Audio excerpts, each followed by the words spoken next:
नमस्कार, मैं दुर्गेंद्र चौहान और आप मंथन देख रहे हैं। मध्य प्रदेश और छत्तीसगढ़ का जो चुनावी प्रक्रिया थी, एक तरीके से यूं कहें कि वोटिंग की प्रक्रिया थी, वो आज शाम खत्म हो गई है।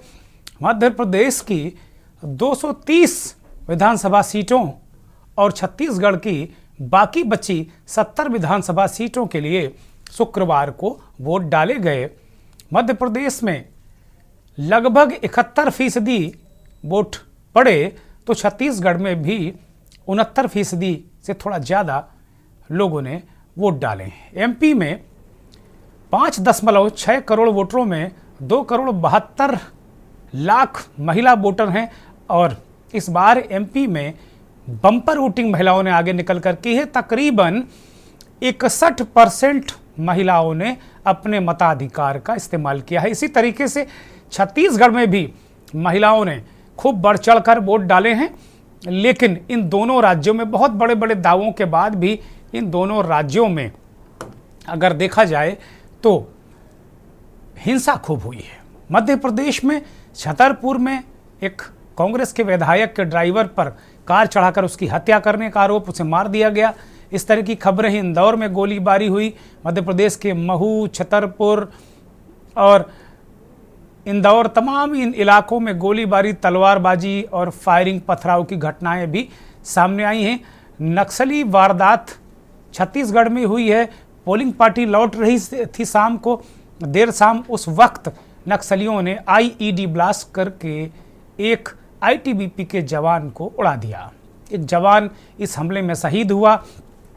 और अगर देखा जाए तो कई और घटनाएं भी छत्तीसगढ़ में भी हुई हैं।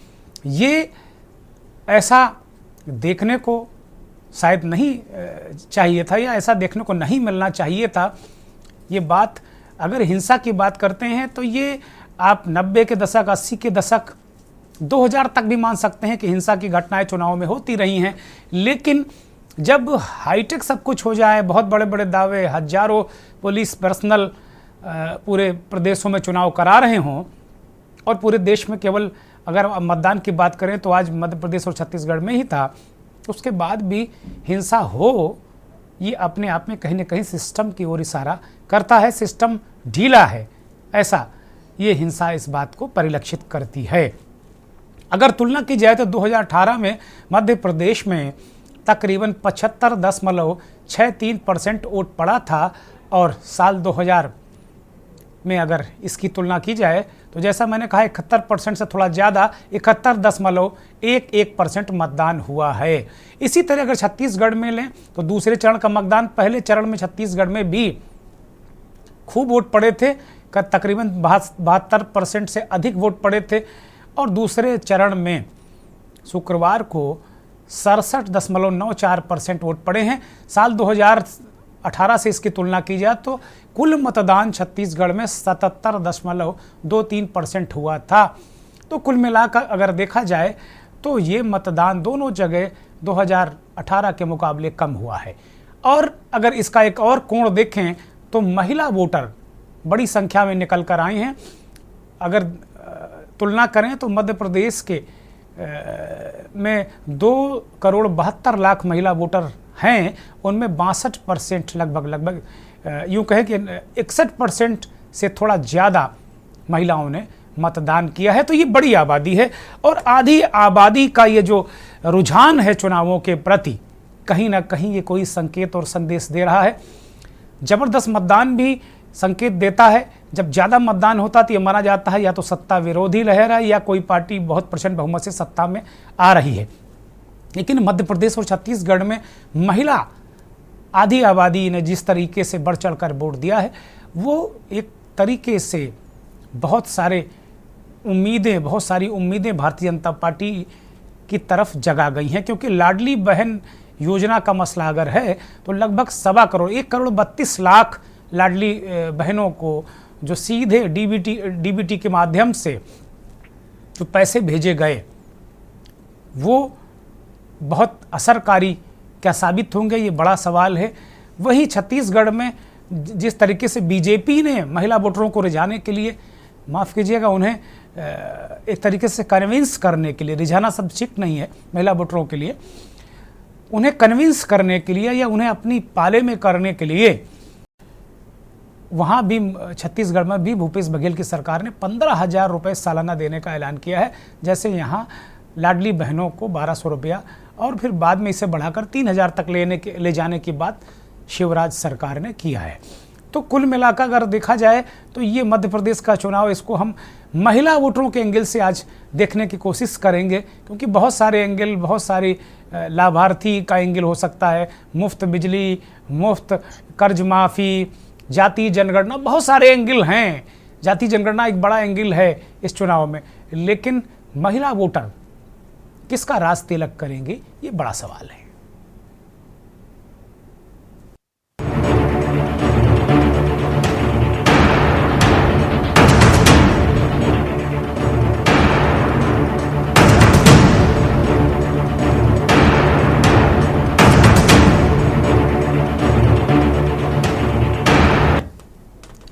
महिलाओं को लेकर भारतीय जनता पार्टी का जो नेतृत्व है और भारतीय जनता पार्टी की टोटल मशीनरी महिला वोटरों को, महिला और युवा, यही दो जो वोट हैं वो लगातार भारतीय जनता पार्टी को सत्ता के करीब पहुंचाते रहे और सत्ता दिलाते रहे हैं।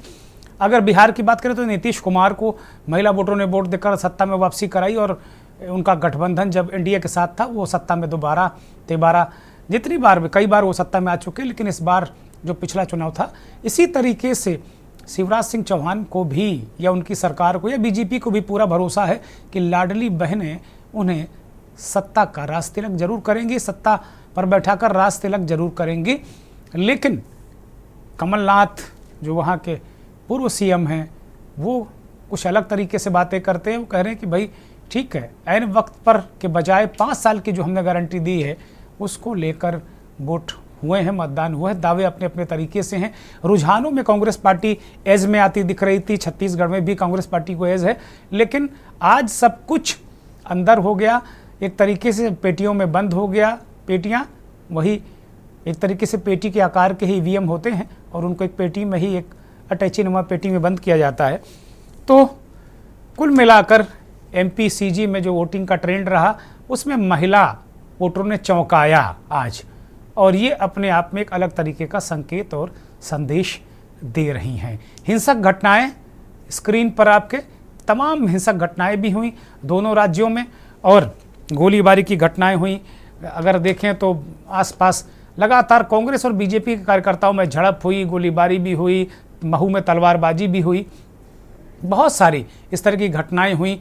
और अंत में एक दुखद घटना छत्तीसगढ़ में, जब मतदान कराकर गरियाबंद इलाके में, जो छत्तीसगढ़ का नक्सल प्रभावित एरिया है गरियाबंद, वहाँ पे आईटीबीपी के जवान चुनाव कराकर जब लौट रहे थे उस वक्त घात लगाकर आईईडी ब्लास्ट किया नक्सलियों ने, एक जवान शहीद हो गया। बहुत ही दुखद खबर अपने आप में।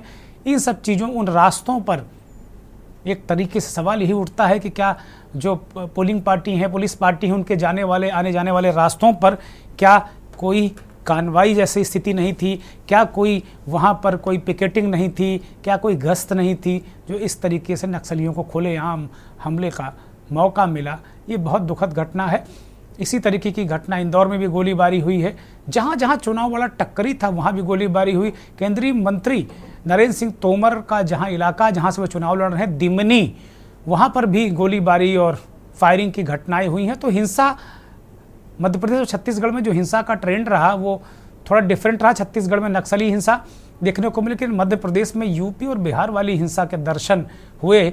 और उस वक्त भी जब मध्य प्रदेश में भी बुलडोजर राज, बुलडोजर वाले मामा, बुलडोजर वाले नरोत्तम मिश्रा, उसके बाद भी इस तरह की घटनाएं हुई हैं, तो जाहिर सी बात है कहीं ना कहीं सिस्टम पर सवाल उठेगा। लेकिन आज मंथन में हमारा सवाल है कि महिलाएं क्या संकेत दे रही हैं, ये आधी आबादी ने क्या सोचा, क्या सोचकर वोट डाला, उनके मन में क्या था, इस विषय पर हम आज चर्चा करेंगे। पूर्व मुख्यमंत्री कमलनाथ और मौजूदा मुख्यमंत्री, अभी भी जो कार्यवाहक मुख्यमंत्री के तौर पर काम कर रहे हैं, शिवराज सिंह चौहान, उन्होंने क्या कहा इस चुनाव को लेकर, उनको सुनिए। इनको ठाकुर, ये सब अंदाज मैं नहीं लगाता, मैं जनता के ऊपर छोड़ता हूँ। नए जो युवा वोटर उनके लिए क्या कहेंगे, उनके लिए किस तरह का संदेश? मैं नए वोटर्स को तो खास कह रहा हूँ कि उनका पहला वोट है, बड़े ध्यान से दें, बड़े समझदारी से दें और अपना भविष्य भी सुरक्षित रखें। आप सबका मेरी जन्मभूमि में, गृह ग्राम में, जहाँ से मैंने आंदोलन की शुरुआत बचपन में की थी, जैत में स्वागत करता हूँ जी। आज लोकतंत्र का महापर्व है। सबसे पहली अपील मेरी प्रदेश के मतदाता बहनों और भाइयों से यही है कि अपने मताधिकार का प्रयोग वो अवश्य करें। तो ये उस वक्त का जो बयान है दोनों नेताओं का, जब मतदान अपने चरम पर था और वो इन दोनों नेताओं ने अपने अपने तरीके से बयान दिए। लेकिन मैं देख रहा था कि आज बीजेपी के बहुत बड़े नेता जो चुनाव मैदान में है, 3 केंद्रीय मंत्री और भी, जैसे ज्योतिरादित्य सिंधिया को लीजिए, इन सारे नेताओं के चेहरे बहुत कुछ कह रहे थे, बहुत कुछ बयां कर रहे थे कि जो उम्मीद ये लगाए हुए थे नेता, उस तरीके से चुनाव में इनको कुछ होता दिख नहीं रहा है। बहुत चेहरे बड़े, मतलब उस तरीके से आप में जो चेहरे में रौनक या यूं कहें आत्मविश्वास इन नेताओं के चेहरे पर दिखा नहीं है। भले ही ये सारे मंत्री, जो केंद्रीय मंत्री उतरे हैं मैदान, वो जीत जाएं चुनाव, बहुत सारी चीज़ें हो जाएं। उमा भारती ने तो कह दिया कि भाई जो ओबीसी हैं, लोधी हैं, वो वोट ना दें। उनका एक वीडियो भी खूब चर्चा में रहा, पता नहीं डॉक्टरेट वीडियो है या क्या है, लेकिन वो भी चर्चा में रहा। तो बहुत सारे मुद्दे हैं, ओबीसी और महिला, ये इनका क्या रुख रहेगा, ये भी आज हम जानने की कोशिश करेंगे। हमारे साथ मेहमानों का पैनल छत्तीसगढ़ से, पहले हम छत्तीसगढ़ की बात करेंगे। आशीष यादव कांग्रेस के प्रवक्ता छत्तीसगढ़ से जुड़े हैं। आशीष जी स्वागत, बहुत धन्यवाद। तौकीर रजा साहब बीजेपी के नेता छत्तीसगढ़ से हमारे साथ जुड़े हैं। तौकीर भाई बहुत स्वागत, बहुत धन्यवाद। राजीव मिश्रा वरिष्ठ पत्रकार हैं, छत्तीसगढ़ से हमारे साथ जुड़े हैं। और इस देश के जाने माने राजनीतिक विश्लेषक वरिष्ठ पत्रकार बिलाल सब्जवारी साहब हमारे साथ जुड़े हैं। बहुत धन्यवाद बिलाल भाई, बहुत स्वागत आपका, बहुत आभार सभी मेहमानों का। चूँकि पहले हाफ में हम छत्तीसगढ़ की चर्चा करेंगे, बिलाल भाई हमारे साथ लगातार बने रहेंगे, तो मेहमानों से मेरा निवेदन यही है कि थोड़ा शीघ्रता में और कम शब्दों में अपनी बात रखें, ताकि सभी का जो कुल मिला के मौका सभी को मिल जाए। ये बड़ी महत्वपूर्ण बात है।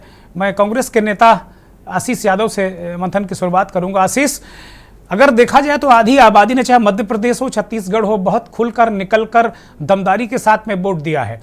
अब बीजेपी कह रही है कि भाई उसके जो वादे हैं, जो उसकी कार्य योजना है महिलाओं को लेकर, चाहे लाडली बहना हो, चाहे वो उन्होंने जो वादा किया छत्तीसगढ़ में, उसको लेकर, चूंकि पड़ोसी राज्य है तो वो कह रहे हैं लाडली बहना वाला जो पैकेज देखकर आपके राज्य में भी महिलाओं ने उनके पक्ष में वोट दे दिया है। आशीष यादव, सबसे पहले तो मैं यहाँ मौजूद सभी लोगों को लोकतंत्र के इस पर्व की बधाई देता हूँ कि चुनाव जो है बहुत अच्छे से संपन्न हुआ और छत्तीसगढ़ की जनता ने विश्वास दिखाया हमारे काम पर। हमारे 5 साल जो हम जनता के बीच रहे और जो हमने काम किया, उस कार्यों पर हम वोट मांगने चले थे जनता से, और जो रिस्पॉन्स हमें मिल रहा है, जो रिस्पॉन्स हम देख रहे हैं, वो हमारे लिए काफी हद तक काफी हमें खुशी दे रहा है। और जो आपने मेरे से सवाल पूछा, मैं कहूंगा कि बाजू के राज्य से योजना से प्रभावित होने की तो कोई बात ही नहीं है। छत्तीसगढ़ में महिलाओं ने इसलिए वोट किया क्योंकि जैसे ही छत्तीसगढ़ में महतारी योजना के फॉर्म बनाना, एक फर्जी फॉर्म भराना शुरू किया गया भारतीय जनता पार्टी द्वारा, जिसमें अकाउंट नंबर तक लिखा नहीं था और वो कह रहे थे कि अकाउंट में डायरेक्ट पैसे जाएंगे। चुनाव में आपने लिख दिया कि इस फॉर्म को भर दीजिए, चुनाव खत्म होने के बाद आपके अकाउंट में हर साल 1-1 हजार रुपए आने लगेंगे। और जनता जो है, मासूम जनता को बेवकूफ बनाने का कार्य उन्होंने शुरू ही किया था कि चुनाव आयोग ने इसमें देना एक प्रत्याशियों को शुरू कर दिया। फिर जो हमारी योजना है जिसमें 15,000 रुपए सालाना देने की बात कही गई और उस बात पर भरोसा किया, वो फोन करके बोले देखेंगे, देख लेंगे, भरोसा है। और पिछली बार सरकार ने देखा है, जनता ने देखा है कि सरकार ने जो कहा वो किया। नहीं आशीष, आपको भी लाडली बहना का दिमागी प्रेशर तो आपके दिमाग में भी था, 15,000 आपको घोषित करने पड़े। नहीं, देखिए, कोई योजना अगर आ रही है और प्रलोभन दिया जा रहा है, हमारी तो ये योजना थी, भारतीय जनता पार्टी तो इसे एनकैश करना चाहती थी फॉर्म भराकर। हम तो चाहते थे कि हम जेन्युइनली इस बात को महिलाओं तक पहुंचाएं और महिला सशक्तिकरण में बड़ा स्टेप उठाएं। हमने पिछले सरकार कार्यकाल में किसानों के लिए एक बड़ा स्टेप उठाया, शिक्षा के लिए एक बड़ा स्टेप उठाया। निश्चित रूप से महिला सशक्तिकरण ही हमारा दूसरा लक्ष्य था।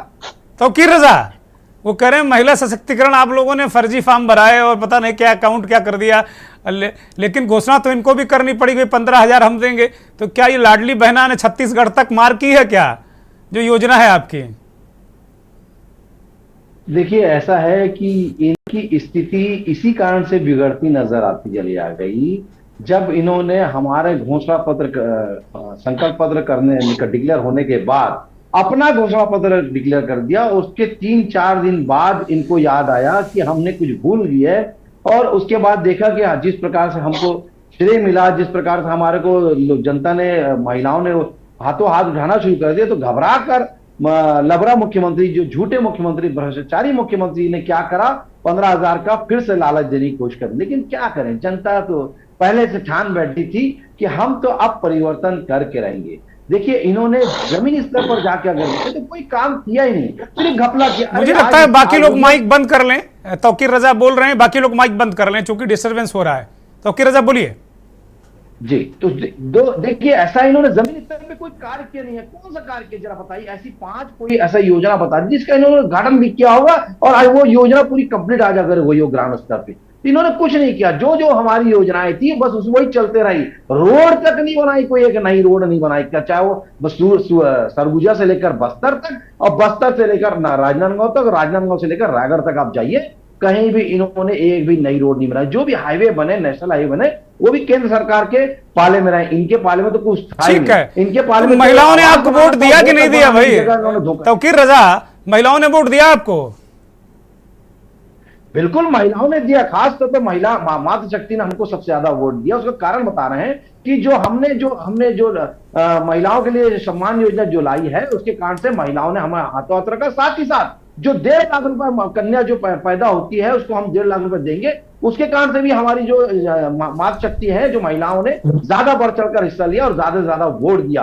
और भ्रष्टाचार को नकार दिया। भ्रष्टाचार सबसे बड़ी बात, देखिए, भ्रष्टाचारियों को नकारा, ये बहुत बड़ी बात है, छोटी मोटी बात नहीं है। इसलिए परिवर्तन तो हो के रहेगा। ठीक है, ठीक है। मैं राजीव मिश्रा के पास जाऊंगा। राजीव मिश्रा, एक तो पहला सवाल यह कि क्या जो ये जैसा तौकीर रजा कह रहे हैं कि भाई कांग्रेस को घोषणा पत्र के बाद याद आ गई कि 15,000 रुपए देने हैं, और ये कह रहे हैं कि हमने कहा कि भाई 1.5 लाख जब कन्या पैदा होगी देंगे, तो ये क्या ये छत्तीसगढ़ का चुनाव महिलाओं ने क्या कुछ अलग तरीके से इसको फंसा दिया है? क्या महिलाओं का वोट जो है वो किस तरीके से यहाँ पर पड़ा है? और दूसरा, क्या भ्रष्टाचार कोई मुद्दा है क्या वहाँ पे? चला है मुद्दा क्या? क्योंकि अब तो सब कुछ खत्म हो गया है, अब तो समापन हो चुका है, तो क्या भ्रष्टाचार के मुद्दे पर वोट पड़े हैं क्या?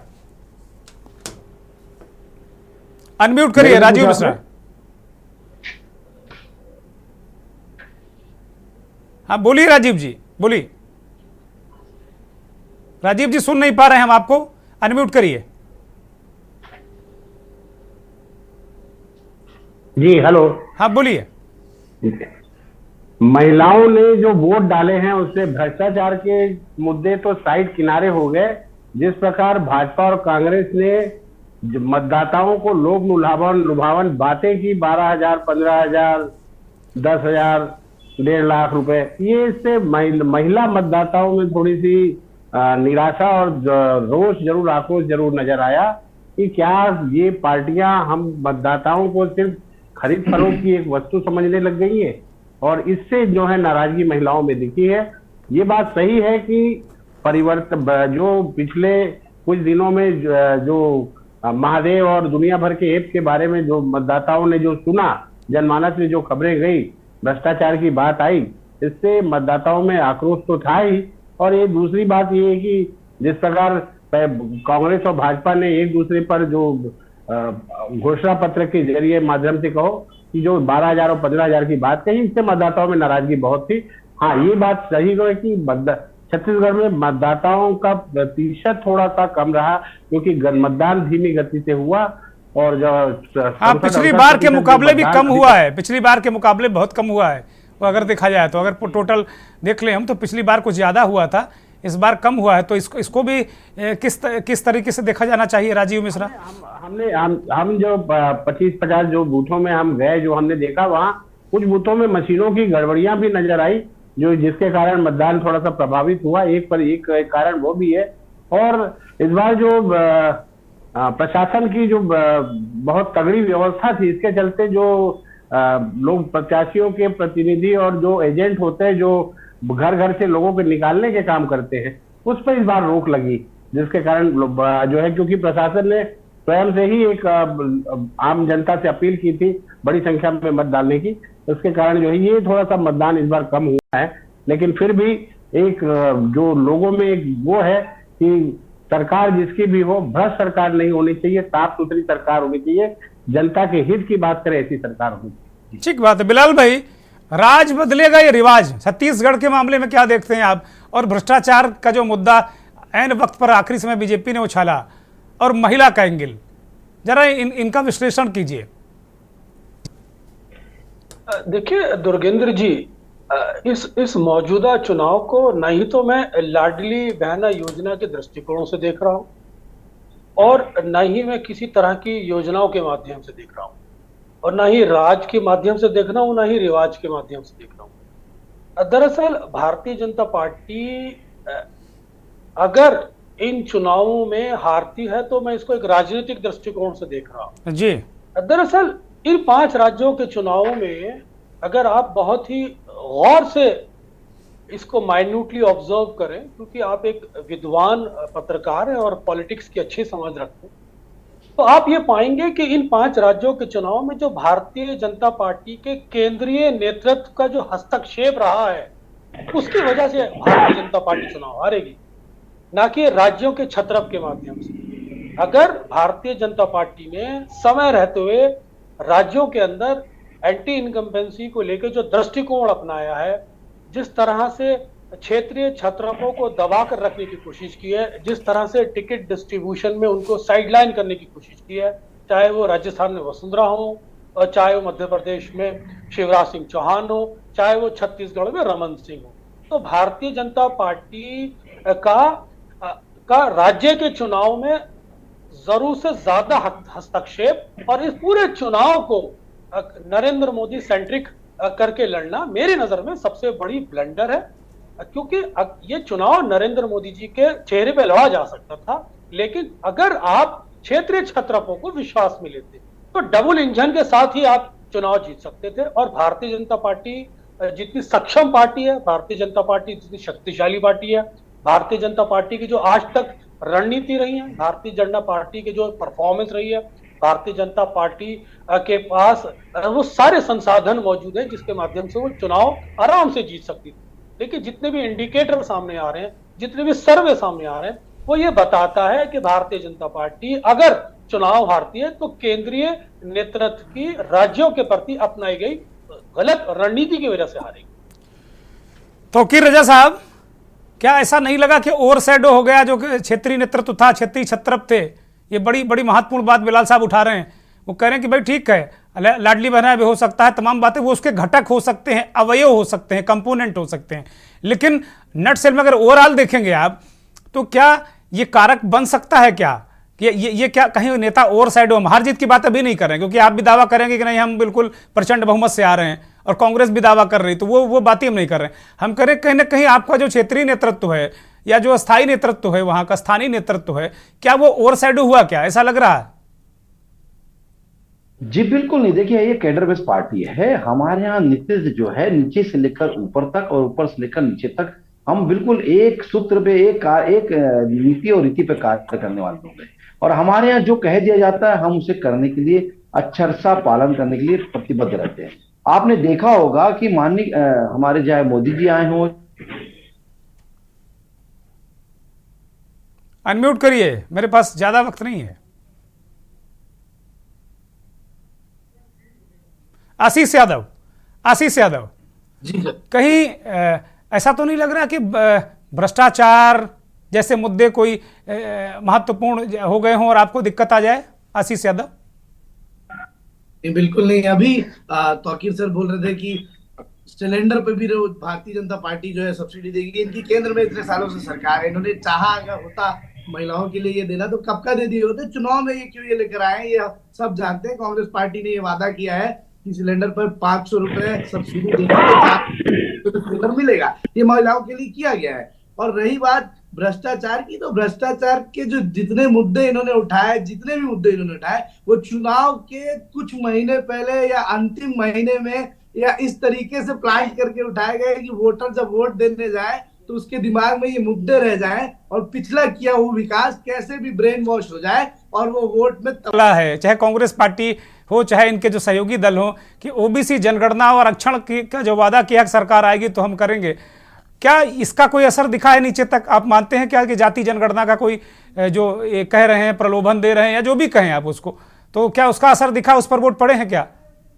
ये तो करा चुके हैं भूपेश बघेल जी, जाति जनगणना करा चुके हैं, इसको निकालते क्यों नहीं है, झूठ क्यों बोलते हैं? दरअसल इनकी फितरत है, इनके डीएनए में ही भ्रष्टाचार और झूठ है। नहीं, वो कह रहे हैं आरक्षण देंगे, अगर दोबारा आ गए तो आरक्षण दे देंगे उसके आधार पे। सर चुनाव अभी नहीं किए तो दोबारा क्या देंगे? इन्होंने कौन सा वादा पूरा करा ये बता दीजिए। 36 में से एक भी वादा इन्होंने पूरा नहीं किया भाई साहब, और सबसे बड़ा वादा तो इन्होंने वैसे तोड़ते नजर आए और तोड़े हैं। शराबबंदी का सबसे बड़ा वादा जो इन्होंने कहा था कि हम शराबबंदी करेंगे, कौन सा वादा करा भाई? शराब तो घर घर पहुंचा दिए, उल्टा नशे के कारोबार को आपने बढ़ा दिया। ये उड़ता छत्तीसगढ़ हो गया, अपराध गढ़ बना बैठे उसकी। चलिए, जनता ने जो तय कर दिया होगा।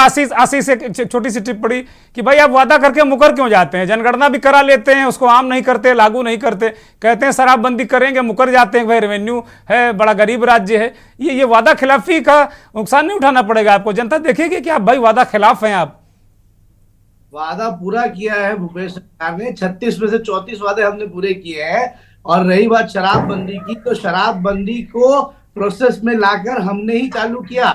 इनकी सरकार की तरह ऐसी तो इनकी घोषणा नहीं की, का गठन नहीं किया गया जो जाकर सर्वे करती है और सर्वे करने के बाद आकर कहती है अभी 36 बोलते हैं, इनके मुख्यमंत्री बोलते हैं। चलिए अब हम बिल्कुल वक्त नहीं है। मैं राजीव मिश्रा की एक अंतिम टिप्पणी लूंगा इस हाफ में, फिर मैं ब्रेक पर जाऊंगा। राजीव मिश्रा, आप क्या मानते हैं, जरा दो मुद्दों पर बताइए कि जो वोट पड़े हों, दो मुद्दों पर कौन ऐसे प्रमुख मुद्दे हैं जिस पर आपको लगा हो कि वोट पड़े हो? आप दोनों मेहमानों को मैं रोक रहा हूं, आशीष यादव और तौकीर रजा, रुकिए, आप दोनों रुकिए।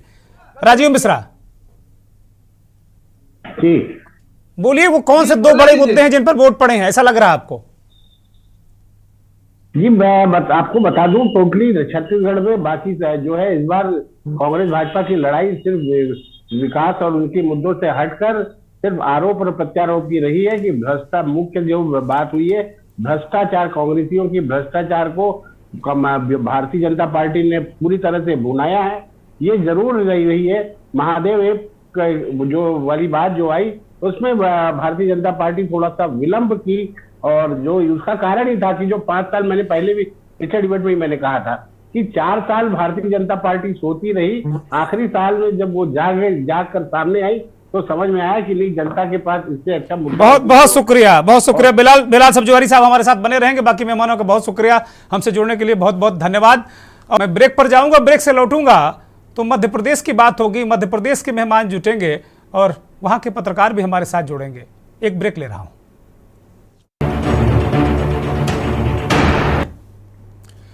ब्रेक से वापस आ गए हैं और हमारे साथ एक और मेहमान मध्य प्रदेश से फिलहाल जुड़ गए हैं। मोहित गर्ग, भारतीय जनता पार्टी के वरिष्ठ नेता, प्रवक्ता, और लगातार हमारे साथ बहुत ही वरिष्ठ पत्रकार, राजनीतिक विश्लेषक बिलाल सब्जवारी साहब दिल्ली से जुड़े हुए हैं। मोहित जी स्वागत, बहुत धन्यवाद, बहुत आभार। मोहित जी, मैं आपके पास सीधे आ रहा हूं। आज मध्य प्रदेश के मतदाताओं ने फैसला कर दिया, राजनीतिक दलों का, प्रत्याशियों का। आपके मुताबिक आपने क्या देखा आज मैदान में कि किन मुद्दों पर आज वोट पड़ा और किन मसलों पर मतदाताओं ने अपनी राय जाहिर की वोट के जरिए? इतने वर्षों में मैंने कई लोकसभा, विधानसभा या और अन्य चुनाव में भी विश्लेषण किया है, देखा है बहुत नजदीक से। पहली बार मैंने देखा कि मुझे लगा मैं किसी महिला बाहुल्य देश में रहता हूं या महिला बाहुल्य इलाके में रहता हूं। जिस तरह से आज महिलाओं की लंबी लंबी कतार थी, अगर परसेंटेज में बात करें तो शायद 70% महिलाएं थी और 30% पुरुष थे। वोटिंग लाइन में पुरुषों को ढूंढना पड़ रहा था। अभी तक क्या होता रहा है मध्य प्रदेश में, जो भी निर्वाचन आयोग ने आदेश दिया हो, पहले महिलाओं और पुरुषों की लाइन अलग अलग होती थी, इस बार ऐसा नहीं था। तो हालांकि उनके बीच में डिस्टेंस था, मगर इसलिए मैं कह रहा हूं कि ढूंढना पड़ा कि पुरुष कहां पर हैं। इतनी बड़ी संख्या में महिलाओं ने वोट किया और ये बहुत अच्छा साइन है लोकतंत्र के लिए कि महिला शक्ति, नारी शक्ति इतने बड़े संख्या में इस लोकतंत्र के पर्व में अपना योगदान दे रही है। पहले माना जाता था कि महिलाएं क्या करेंगी वोट देके, महिलाओं को लगता था हम कैसे वोट देने जाएंगे, हम क्यों वोट देने जाएं, ये पुरुषों का मामला है। तो मैं इस बात को लेकर बड़ा खुश भी हूँ, गौरवान्वित भी हूँ और बड़ा आशान्वित भी हूँ, क्योंकि जिस तरह से हमारी सरकार ने, हमारी पार्टी ने महिलाओं को लेकर विभिन्न योजनाएं वर्षों से संचालित की हैं और वर्तमान में भी संचालित कर रही हैं, तो ये जो आज का परिदृश्य था, इसको देखकर मैं बड़ा आश्वस्त भी हूँ कि हम बहुत बड़ी संख्या में, अपनी उम्मीद से ज्यादा संख्या में हम सीटें जीतने जा रहे हैं और सरकार तो हमारी बहुत अच्छे मार्जिन से बनी रही। हाँ, निश्चित तौर पर 61% से अधिक महिलाओं ने, अगर पूरे मध्य प्रदेश की बात करें तो वोट डाले हैं। तो क्या आप मान रहे हैं कि सारी महिलाओं ने एक छत्र आपको वोट दे दिया लाडली बहना के जो आपकी योजना है उसके बिना पर आपको एक तरफा वोटिंग कर दी है, क्या ऐसा मान बैठे हैं आप? लाडली बहना योजना के अलावा बहुत सारी योजनाएं चल रही हैं। लाडली बहना सबसे नई योजना है, इसलिए उसकी चर्चा ज्यादा है, और बाकी योजनाएं भी वर्षों से चल रही हैं। लाडली लक्ष्मी योजनाएं हैं, बहनों के लिए स्वरोजगार को लेकर बहुत सारी योजनाएं हैं, ऋण की संबंध में योजनाएं हैं, पढ़ाई को लेकर योजनाएं हैं, बच्चियों को लेकर लैपटॉप और स्कूटी जैसी बहुत सारी योजनाएं चल रही हैं। बट लाडली बहना चूंकि बहुत नई योजना है, इसलिए सबकी जुबान पर इसकी चर्चा जरूर है। बट चूंकि प्रदेश की सरकार ने और मोदी जी के नेतृत्व में नारी शक्ति को हमेशा से स्थान देने का,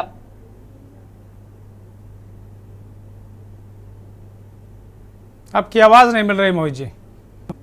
प्रदेश में भी जो आज होगा, जो पैटर्न दिखा, उसमें बहुत बड़ा श्रेय केंद्रीय नेतृत्व की योजनाओं को भी जाता है।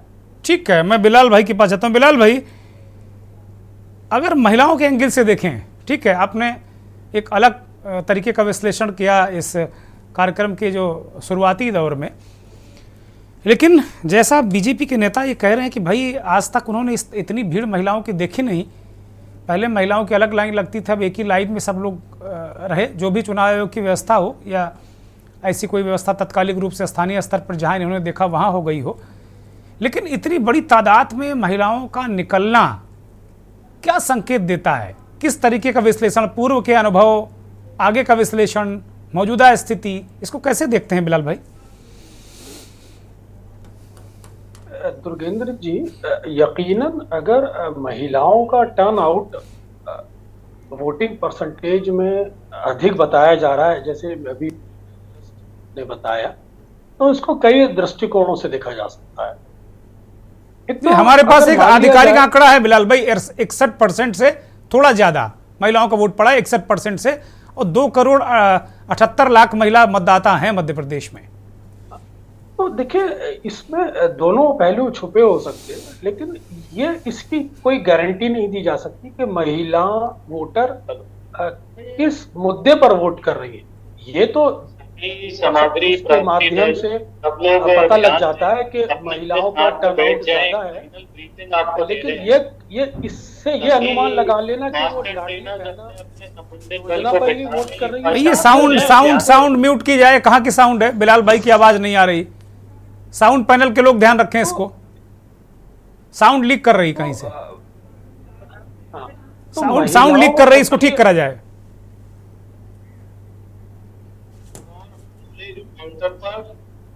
बिलाल भाई बोलिए, कंप्लीट करिए। कोई एक्स्ट्रा साउंड आ रही है, एक्स्ट्रा साउंड ठीक कराई जाए भाई, क्या मजाक है?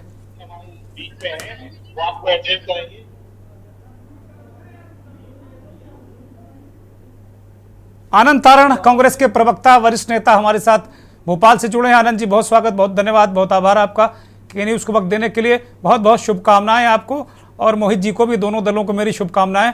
जिसकी भी सरकार बनेगी, मेरी शुभकामनाएं थोड़ा और डबल हो जाएंगी, लेकिन कम से कम अभी तक तो आपके दोनों के दावे दोनों की बंद रही। बिलाल भाई शुरू करिए, कहीं ना कहीं कुछ व्यवधान था वो दूर हो गया। हाँ, तो मैं ये बिलाल भाई अनम्यूट करिए, आप म्यूट हो गए।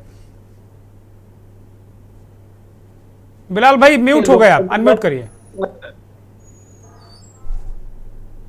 के अंदर महिलाओं की पार्टिसिपेशन बढ़ रहा है। इसमें हम सब लोगों को खुद खुश होना चाहिए कि देश के अंदर लोकतंत्र ने वो अपना भागीदारी के माध्यम से किसी भी सरकार, किसी भी व्यवस्था को स्थापित करना या उसको बदलने के भागीदारी में शामिल होंगे। लेकिन देखिए, ये कहना बहुत मुश्किल है कि महिला किस पॉइंट पे वोट कर रही है। क्या महिलाएं परिवर्तन के लिए वोट कर रही हैं, 18 साल की एंटी इनकम्बेंसी के खिलाफ वोट कर रही हैं, या महिलाएं उस लाडली बहना के पर्टिकुलर पॉइंट पे वोट कर रही है? ये कहना बहुत मुश्किल हो जाएगा, क्योंकि ऐसे बहुत सारे विषय हैं जिसको आप महिलाओं के वोटिंग पैटर्न से जोड़ सकते हैं। जो योजनाएं हैं बेसिकली, चाहे वो विपक्षीय दलों के माध्यम से दी गई हैं या फिर मौजूदा सरकार की जो योजनाएं हैं, उन दोनों की तुलना भी की जा सकती है।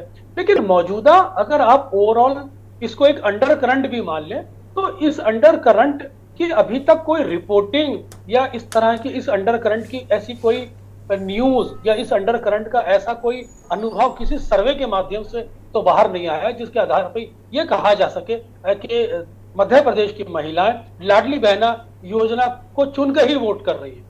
तो कुल मिलाकर यह खुशी की बात है कि महिलाएं इसमें पार्टिसिपेट कर रही हैं। लेकिन जो अभी तक पैटर्न सामने आया है, उसके आधार पर यही कहा जा सकता है कि मध्य प्रदेश में लोगों के अंदर एक परिवर्तन की आहट महसूस की है। यही सारे सर्वे इंडिकेट कर रहे हैं, यही सारे टेलीविजन और न्यूज चैनल्स बता रहे हैं, और यही वहां की लोकल रिपोर्टिंग भी बता रही है कि वहां परिवर्तन की आहट है। अब मैं इसमें गलत भी हो सकता हूं, अंडर करंट क्या है ये तो एग्जिट पोल के माध्यम से ही पता लगेगा। ठीक बात है। अनंत तारण के पास जाता हूं। अनंत तारण जी, बीजेपी के प्रवक्ता क्लेम कर रहे हैं कि भाई उन्होंने जो उनकी सरकार ने, और खास तौर पर मोदी जी को श्रेय दे रहे हैं कि नरेंद्र मोदी ने जो महिलाओं के लिए काम किया है, और जो लाडली बहना योजना है या बहुत सारी योजनाएं, एक दो उन्होंने गिनाई, वैसे तो बहुत सारी योजना कह रहे हैं लेकिन एक दो उन्होंने गिनाई उन्होंने, कि उन योजनाओं के कारण एक तो वो बहुत प्रसन्न हैं, हम सब प्रसन्न हैं कि इतनी बड़ी तादाद में महिलाओं का वोट पड़ा, और मुझे लगता है कि मध्य प्रदेश में इससे पहले कभी नहीं पड़ा होगा। आप लोग ज़्यादा बेहतर समझते हैं, पुराने नेता हैं। 61% से अधिक वोट पड़ा, और मोहित भाई तो कह रहे थे कि जहाँ जहाँ वो गए वहाँ 70% महिलाएं लाइन में लगी थी और 30% ही पुरुष ढूंढे नहीं मिल रहे थे लाइनों में। तो ये दृश्य देखा, ये बड़ा सुखद है लोकतंत्र के लिए। लेकिन क्या महिलाओं ने इन्हीं 2 मुद्दों पर, 3 मुद्दों पर बीजेपी को वोट कर दिया, या जैसे उत्तर प्रदेश का ट्रेंड रहा है वहाँ महिलाओं ने लॉ एंड ऑर्डर पर वोट किया था और योगी की सरकार लेकर वो आ गए थे? तो क्या यहाँ ऐसा नहीं हो सकता कि मध्य प्रदेश में भी लॉ एंड ऑर्डर एक मुद्दा रहा हो, लाडली बहना भी कहीं न कहीं मुद्दा रहा हो? बहुत सारे मुद्दे हो सकते हैं। सब बिलाल भाई कह रहे हैं बड़ा गूढ़ है। अनंत तारण, मेरी आवाज आ रही है? हाँ, दर्शक सुन रहे हैं आपको। हेलो, बोलिए। आवाज आ रही है? हाँ बोलिए कृपया आनंद जी। हाँ, मैं ये बोल रहा हूँ कि निश्चित रूप से लोकतंत्र में अगर महिलाओं ने अगर अपनी भागीदारी ज्यादा की है तो निश्चित रूप से हम सब उनके आभारी हैं कि उन्होंने अपने मताधिकार किया और एक स्वच्छ लोकतंत्र के लिए, एक अच्छे लोकतंत्र के लिए हिंदुस्तान को और मजबूती प्रदान करने में अपना योगदान दिया। एक बात है कि भारतीय जनता पार्टी ने वायदे 9 साल पहले भी पूरे आज से 9 साल क्या 10 साल पहले, 9.5 साल पहले किए थे। मोदी जी की गारंटी के बड़े बड़े पोस्टर अभी हम 2 दिन से देख रहे हैं, आज भी देखे और कल भी देखे। मोदी जी की गारंटी पर क्या लोग विश्वास करेंगे? मध्य प्रदेश में 20 साल से भारतीय जनता पार्टी की सरकार है, उसमें 11 महीने कमलनाथ जी की सरकार रही। कमलनाथ जी ने जो वायदे किए थे उनको पूरा करने की कोशिश की और लगभग 100-125 योजनाओं पे, 200 योजना पे, 250 योजना पर उन्होंने काम चालू कर दिया था। मेन उनकी योजना थी, हमारी कांग्रेस की योजना थी कि किसानों के 55 लाख किसानों को कर्ज माफ। निश्चित रूप से हमने 27 लाख किसानों को कर्ज माफ कर दिए थे, और हमने 1 रुपए यूनिट लाइट की बात की थी, तो निश्चित रूप से 100 रुपए में 100 यूनिट लाइट हम दे रहे थे। हमारे पत्रकार मित्रों ने जो भोपाल में हैं, राजधानी में, उन्होंने उस चीज को स्वीकार किया कि हमारे 100 रुपए के बिल आने लगे जो पहले 700 रुपए की। तो निश्चित रूप से मध्य प्रदेश की जनता आदरणीय कमलनाथ जी से प्रभावित थी, लगातार प्रभावित थी, क्योंकि आज मध्य प्रदेश में जो चुनाव हुए हैं वो चुनाव हुए हैं जनता बनाम भाजपा। उसमें कांग्रेस है अपनी जगह, कांग्रेस चुनाव लड़ रही थी, लेकिन जो चुनाव हुए वो जनता बनाम भाजपा हुए। जनता ने भाजपा से बदला लेने के लिए की तादाद हिला तो नहीं रही आप लोगों को अंदर तक? जो बड़े बड़े दावे आप कर रहे थे 150, 160, वो कहीं ऐसा तो नहीं कि वो 100 के अंदर सिमट रहे हो? इसलिए आप बहुत लंबी चौड़ी घुमा के बात कर रहे हैं, महिलाओं वाले में नहीं आ रहे हैं आप। घुमाने की बात नहीं कर रहे। जो यथार्थ है उसको हम आत्मसात करवा रहे हैं। महिलाओं ने निश्चित रूप से कांग्रेस को दिया होगा, क्योंकि क्यों कांग्रेस को क्यों दें महिलाएं, क्यों वोट दिया होगा उन्होंने? कोई तो कारण बताइए। वो तो कह रहे हैं कि भाई हमने बहुत सारा काम किया है, और जो नरेंद्र मोदी की गारंटी कर रहे हैं इस देश में अगर किसी की गारंटी पूरी हो रही तो नरेंद्र मोदी की हो रही, बीजेपी वाले कर रहे हैं, बाकी फर्जी हैं सब। कौन सी गारंटी? कहाँ है 2 करोड़ नौजवानों को प्रतिवर्ष नौकरी? कहाँ है 15 आप लोगों ने 15 लाख और 2 करोड़ पकड़ लिया, वो नैया पार नहीं करेगा आपकी, कुछ और ढूंढ कर लाइए। अब नहीं करेगा, आप बताइए क्यों नहीं करेगा? जो वायदे किए थे वो कहाँ गए? जो आज से 10 साल पहले वायदे किए थे वो वायदे कहाँ हैं? कौन सा वायदा? आज आपके मुताबिक हमको नट सेल ने बताइए, चूंकि इस हिसाब में बहुत ज्यादा वक्त नहीं मेरे पास, कट टू कट बहुत लंबी मैं पुरानी बात ना मैं नेहरू जी की बात करने के मूड में हूं और ना मैं 2014 की बात करने के मूड में हूं। वो बिल्कुल नहीं करूंगा। आज मैं कट टू कट बात करूंगा कि मध्य प्रदेश के वोटर ने कांग्रेस को क्यों वोट दिया। ये सीधा बताइए हमें, क्यों वोट दिया, क्यों दे वोट? क्यों नहीं दे, क्यों ना दें? नहीं क्यों दिया? अब तो देंगे तो सवाल ही नहीं, अब तो तय हो गया ना किसको दिया किसको नहीं दिया। ये तो समय बताएगा, 3 तारीख के बाद सब चीजें सामने आएंगी। लेकिन आप अगर इस तरह से बात कर रहे हैं तो निश्चित रूप से कांग्रेस ने जो वायदे किए थे, कमलनाथ जी पर जनता को विश्वास है।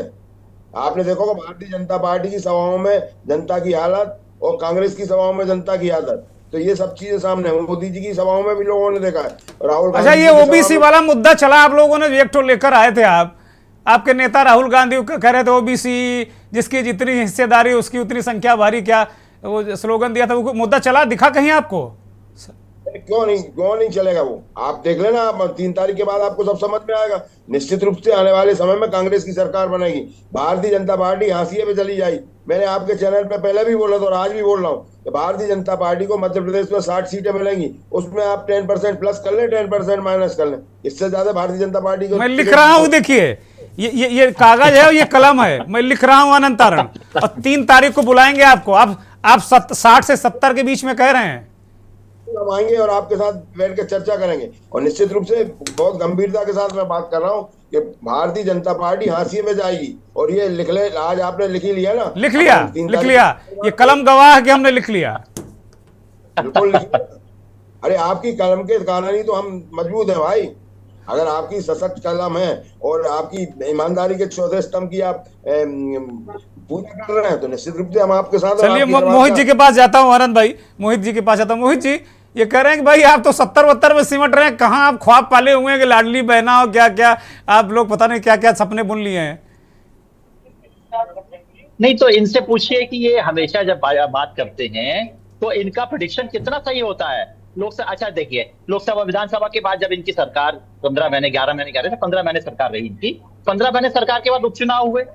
उपचुनाव में क्या हुआ, और उसके बीच में चुनाव और हुआ लोकसभा का, उसमें क्या हुआ, जब 15 महीने के बाद चुनाव हुआ, वही मध्य प्रदेश था, वही कमलनाथ जी थे, वही वोटर थे, वही मतदाता थे, वही भाजपा थी। तो उसके बाद लोगों ने आपको बाहर क्यों कर दिया? आपने हमेशा, आपने तो कितनी सरकार, मुख्यमंत्री कमलनाथ जी थे भाई, इसलिए जनता आपकी सरकार के बाद जब उपचुनाव हुए तो आप क्यों हार गए? आपको और बड़े अंतर से जीतना चाहिए था। कर्नाटक में देखो ना आपका क्या हालात हुआ। अच्छा, ये कह रहे हैं मोहित भाई ये कह रहे हैं कि 70 में सिमट जाएंगे, इसका कुछ समाधान निकालो भाई। ये तो डरा रहे हैं हमें। ये अपनी संख्या बता रहे, कागज पलट गया है इनका, ये अपनी संख्या बता रहे हैं। अच्छा, कागज पलट गया है। हमारी संख्या तो आज के महिलाओं के मतदान से देख के इनके चेहरे की लाली उतर गई है। हालांकि अच्छा, आप बता दो कितनी सीटें आ रही हैं बीजेपी के? मोहित गर्ग आप बता दो। ये तो कह रहे हैं कि भैया 70 आपके हैं, आप बता दो आपकी कितनी आ रही हैं? 140 से 160 सीटें जीतने जा रहे हैं। अच्छा, 140 जीत जाओगे आप? आपने आपके 140 से 160। अरे वाह, क्या बात। बहन को 3000 रुपए देंगे, कहीं उल्लेख है उस बात का?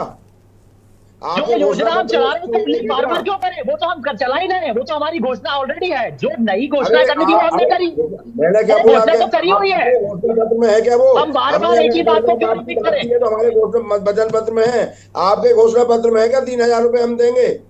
बताइए आप। क्यों? अरे हमारे मध्य प्रदेश में घोषणा की है, जो कर रहे हैं उसकी घोषणा क्यों करेंगे हम?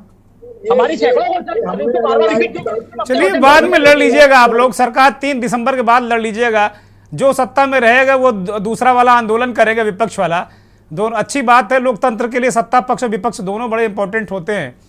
मैं बिलाल भाई के पास जाऊंगा अंतिम टिप्पणी के लिए इस कार्यक्रम के। दोनों जनों को ढेर सारी शुभकामनाएं, कांग्रेस को भी और बीजेपी को भी, कि भाई कम से कम राज अच्छा चले, सरकार अच्छी चले, जनता को लाभ हो। ठीक है, 2 पैसे किसी जनता को अगर मिल जाएंगे तो अच्छी ही बात है, और किसी को 2 सहूलियतें मिल जाएंगी, किसानों का कर्ज माफ़ हो जाएगा तो और अच्छी बात है।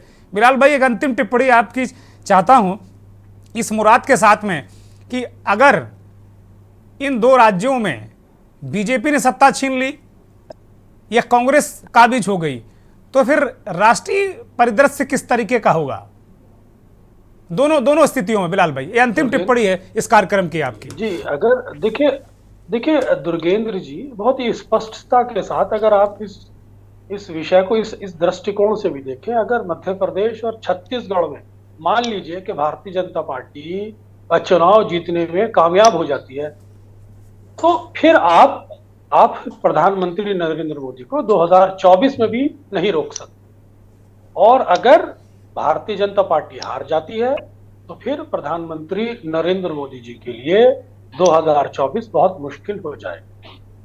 नहीं, ये बिलाल भाई 18 में तो अलग स्थिति थी, 19 में अलग स्थिति, क्या इस बार 18-19 वाली स्थिति नहीं होने जा रही है 23-24 में?